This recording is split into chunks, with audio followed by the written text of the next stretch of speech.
خذوا قاعدة أحبتي: لا تفعل فعل ولا تقول قول إلا وتعلقه بمشيئة الله عز وجل، تفتح عليك أبواب الخير.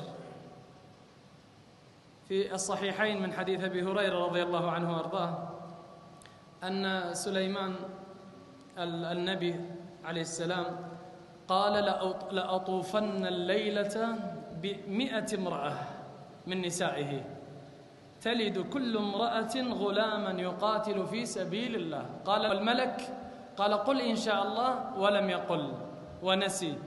فطاف بالنساء، وفي رواية مسلم 99 امرأة، فطاف بالنساء فلم تلد إلا مرأة واحدة ولدت غلام نصف إنسان. قال صلى الله عليه وسلم: والذي نفسي بيده لو استثنى، يعني قال إن شاء الله تعالى، لم يحنث ولقضيت حاجته وولد له 100 غلام يقاتلون في سبيل الله. استثنوا دائما. أسألك، أقول لك عندك سيارة؟ تقول لا والله. لا تقل لا والله، قل إن شاء الله يكون عندي. عندك زوجة؟ تقول لا والله، منين لي زوجة؟ أنا بالقوة مدبر العيشة، منين؟ قل إن شاء الله يكون عندي. استثني.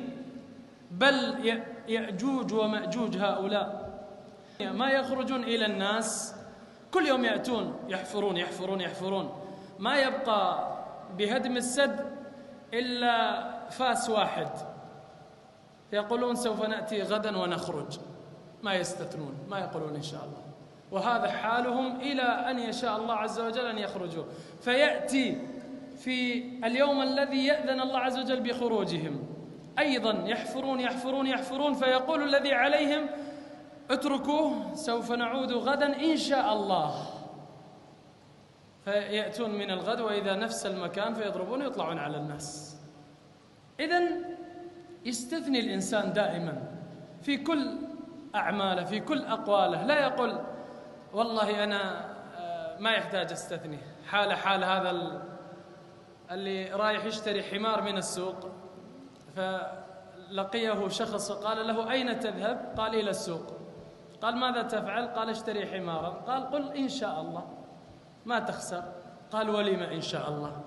الحمار في السوق والمال في جيبي، ليش إن شاء الله؟ فذهب للسوق وسرقت الأموال، فعاد وهو في الطريق يعني، فقال هذا الشخص: ها وين الحمار؟ قال: سرقت الأموال إن شاء الله. إيش تفيد إن شاء الله هذه؟ فإن شاء الله هذه تقال للمستقبل مو للماضي. أين كنت البارحة؟ يقول: البارحة كنت في السوق. إن شاء الله. إن شاء الله إن شاء الله للمستقبل. دائما استثني، لا تقل لشيء ولو إن شاء الله بعد ساعة أو نصف ساعة. قل: سوف آتيك إن شاء الله، سوف أكون عندك غدا إن شاء الله، وهكذا.